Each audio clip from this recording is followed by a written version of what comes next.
Lunes 2 de febrero de 2026.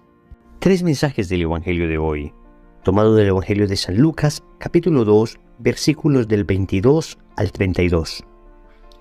Cuando se cumplieron los días en que debían purificarse, según la ley de Moisés, llevaron a Jesús a Jerusalén para presentarle al Señor, como está escrito en la ley del Señor.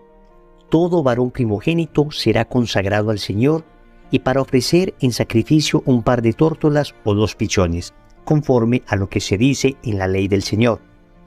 Vivía entonces en Jerusalén un hombre llamado Simeón. Era un hombre justo y piadoso, y esperaba la consolación de Israel, y estaba en él el Espíritu Santo. El Espíritu Santo le había revelado que no vería la muerte antes de haber visto al Cristo del Señor. Movido por el Espíritu, vino al templo, y cuando los padres introdujeron al niño Jesús para cumplir lo que la ley prescribía sobre él, le tomó en brazos y bendijo a Dios diciendo: «Ahora, Señor, puedes, según tu palabra, dejar que tu siervo se vaya en paz, porque han visto mis ojos tu salvación, la que has preparado a la vista de todos los pueblos, luz para iluminar a las gentes y gloria de tu pueblo Israel». Palabra del Señor. Gloria a ti, Señor Jesús. Vamos a meditar 3 puntos de este Evangelio. Primero, ¿a qué te has consagrado? Segundo, ¿qué te mueve? Tercero, ¿quién es tu descanso? Vamos con el primer punto. ¿A qué te has consagrado? Dice el Evangelio que San José y la Virgen Santísima llevaron a Jesús al templo para presentarlo cumpliendo lo que decía la ley del Señor, que todo varón primogénito será consagrado al Señor. Y esto es importante porque, aunque Jesús es Dios mismo, noten que se somete a la ley para darnos ejemplo. La pregunta que nos hacemos nosotros hoy entonces es: ¿qué estamos consagrados? ¿A qué estás consagrado tú? ¿A qué estoy consagrado yo? Digamos que una persona podría consagrar su vida al mal, o podría consagrar su vida a la mediocridad, o podría consagrar su vida al bien, a Dios. Si una persona consagra su vida al mal, entonces la consagra al pecado, la consagra a lastimarse y a lastimar a los demás, la consagra a idolatrar el placer, a idolatrar el poder, a idolatrar el tener, la consagra a lastimar a las personas. Y tenemos personas en esta sociedad que son así, ¿no? Que han consagrado su vida a hacer daño a los otros, pero tal vez no sea nuestra situación. Tal vez hemos recibido una buena formación, una formación cristiana, y deliberadamente rehuimos de consagrar nuestra vida al mal. Pero de pronto nuestra situación es que hemos consagrado nuestra vida a la mediocridad. A ser macetas de corredor, hemos consagrado nuestra vida simplemente a trabajar de manera mediocre, estudiar de manera mediocre, a vivir de manera mediocre, a servir de manera mediocre. Es decir, pasamos nuestra vida un poco sin que se desgaste, ¿no? Es decir, cuando nos presentemos ante el juicio del Señor, vamos a hacer unas velas que no se prendieron. No unas velas consumidas por amor, no unas velas consumidas y desgastadas por servir, sino unas velas que no se prendieron, unas vidas que ni siquiera se estrenaron. Pero estamos llamados nosotros a consagrar nuestra vida a Dios, a conocer, amar y servir a Dios. En eso consiste la consagración de la vida del cristiano. La Constitución Lumen Gentium del Concilio Vaticano II, en el numeral 10, dice que un cristiano es un consagrado a Dios. Y lo dice de esta manera: los bautizados, en efecto, son consagrados por la regeneración y la unción del Espíritu Santo como casa espiritual y sacerdocio santo, para que por medio de toda obra de hombre cristiano ofrezcan sacrificios espirituales y anuncien el poder de aquel que los llamó de las tinieblas a su admirable luz. ¡Qué bello texto del Magisterio! Significa que nosotros hemos consagrado nuestra vida a Dios y estamos llamados para hacer luz para las demás personas. Estamos llamados a ofrecer nuestros sacrificios y nuestra vida y la rectitud de nuestras obras para que la obra del Evangelio se extienda, para que se anuncie el poder de aquel que nos llamó de las tinieblas a la luz. Esa es la vida de un cristiano, consagrarse a Dios. Y eso no significa que no vamos a parar a predicar en cada lugar donde estamos. Bueno, algunos tendrán esa vocación, pero en general los católicos y especialmente los laicos católicos estamos llamados a consagrar el mundo a Dios. Es decir, a en cada lugar donde estemos ser sal de la tierra y luz del mundo. Ser de tal manera presencia de Cristo que las personas queden motivadas a conocer a ese Jesús al que nosotros amamos y que nos hace actuar de esa manera. Los que hemos consagrado nuestra vida a Jesús por María a través del método de San Luis de Montfort, entonces lo que hacemos es renovar los compromisos bautismales, renovar esa primera consagración que fue el bautismo. Y eso es lo que dice San Juan Pablo II en la encíclica Redemptoris Mater en el numeral 48. A propósito, me es grato recordar entre tantos testigos y maestros de la espiritualidad mariana la figura de San Luis María Griñón de Montfort, el cual proponía a los cristianos la consagración a Cristo por manos de María como medio eficaz para vivir fielmente el compromiso del bautismo. Esto es la consagración a Jesús por María, vivir nuestro bautismo con autenticidad. Segundo, ¿qué te mueve? En 3 ocasiones nos habla el Evangelio de la relación que tenía Simeón con el Espíritu Santo.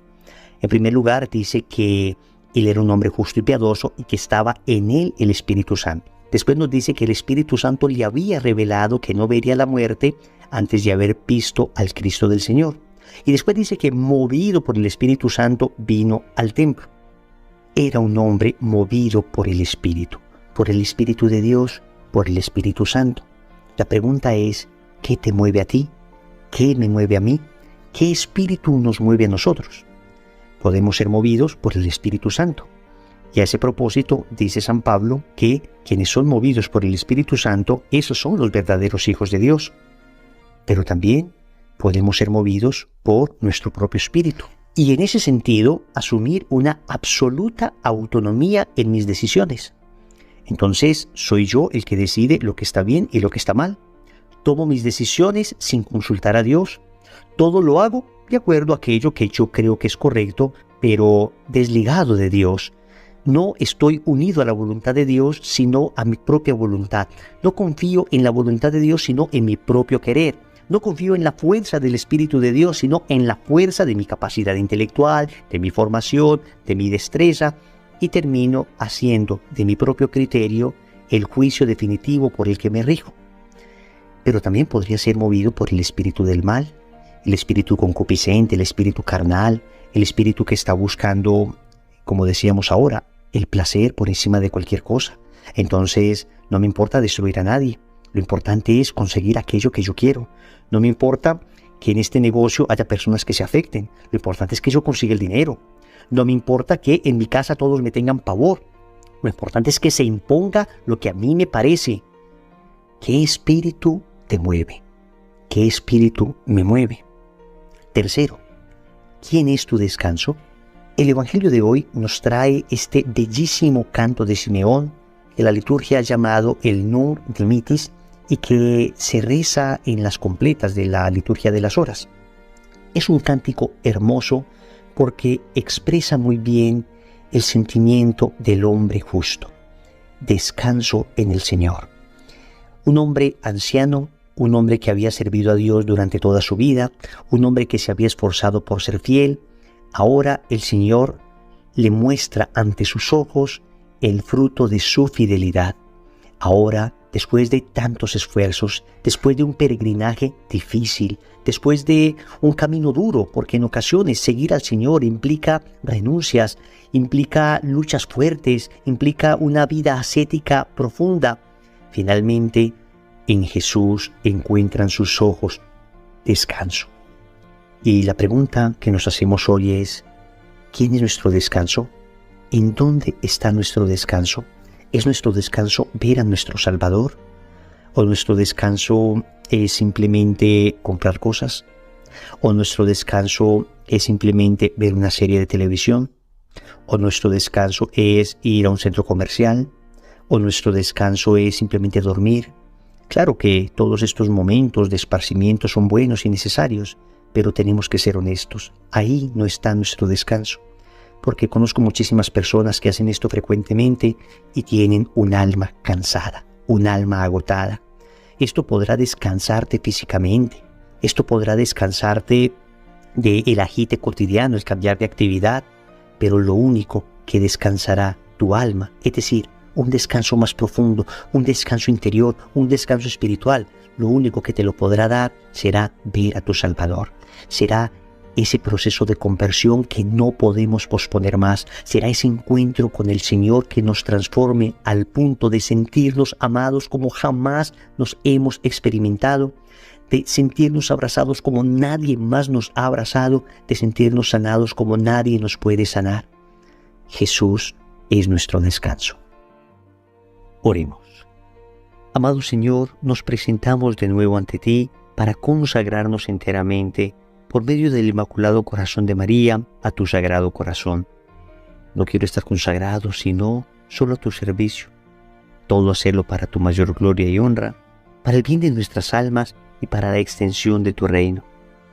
Si hasta ahora me ha movido mi egoísmo, me ha movido mi concupiscencia, me ha movido mi vanidad, te suplico purifiques mi corazón. Quiero que me mueva solo la fuerza de tu Espíritu Santo, para de esa manera poder descansar en ti, solo en ti y en nadie más que en ti. Señor, dame lo que me pides y pídeme lo que quieras. Amén. Recordemos entonces, primero, ¿a qué te has consagrado? Segundo, ¿qué te mueve? Tercero, ¿quién es tu descanso? Compromiso.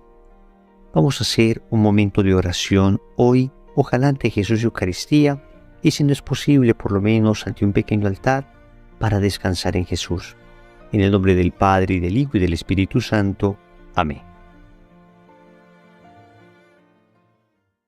Año 2026, año de los santuarios marianos. El 13 de mayo, día de Nuestra Señora de Fátima, iniciaremos una bellísima peregrinación y vamos a iniciarla en Medjugorje. Allí seremos abrazados por la Gospa. De allí tomaremos un barco e iremos a Asís. Estaremos de rodillas frente al cuerpo de San Francisco. Iremos a la Porciúncula, a San Damián, al cuerpo de Santa Clara. Vibrará nuestro corazón. Visitaremos a San Carlo Acutis, por supuesto, y de allí emprenderemos nuestro camino a Roma, la ciudad eterna. Allí está enterrado Pedro. Estaremos en la Basílica de San Pedro, estaremos en San Pablo Extramuros, estaremos en San Juan de Letrán, Santa María la Mayor, esas basílicas maravillosas. Iremos a Barcelona, donde San Ignacio de Loyola puso sus armas para dedicarse a Dios en la Virgen de Montserrat. Iremos a Manresa, donde escribió los ejercicios espirituales. Iremos a San José de la Montaña para entregarle a nuestras familias y terminaremos en la Sagrada Familia, la basílica que hizo Gaudí, donde la arquitectura se entregó completamente a Dios. Amigos, emprenderemos el camino a Lourdes, ese lugar maravilloso donde la Virgen se apareció en una cuevita a Santa Bernardita Subirú. Visitaremos el lugar donde Santa Bernardita nació, el lugar donde vivió, que vivió en unas condiciones infrahumanas, y ahí se manifestó Dios a esta pobre mujer. Entraremos a esas piscinas en las que tantos milagros han sucedido. E iremos a Garabandal, pero en el trayecto vamos a visitar el cuerpo de Santa Teresa de Ávila. Y llegaremos a Garabandal y miraremos un lugar que está en estudio por la iglesia, pero que tuvo más de 2000 apariciones, un lugar sobrenatural. Estaremos en Los Pinos y allí recordaremos que la Virgen se ha manifestado para decirnos que nos ama. Amigos, finalmente terminaremos en Fátima, ese lugar maravilloso, ese lugar que tiene un mensaje que todavía hoy es vigente. Visitaremos la gran explanada donde sucedió el milagro del sol, ese 13 de octubre de 1917. Visitaremos el lugar donde vivieron los pastores. Mejor dicho, Santi, será un viaje que no se pueden perder. Desde ya pide la gracia para que nos acompañes en esta maravillosa peregrinación. Estarán en nuestras oraciones. Dios les bendiga.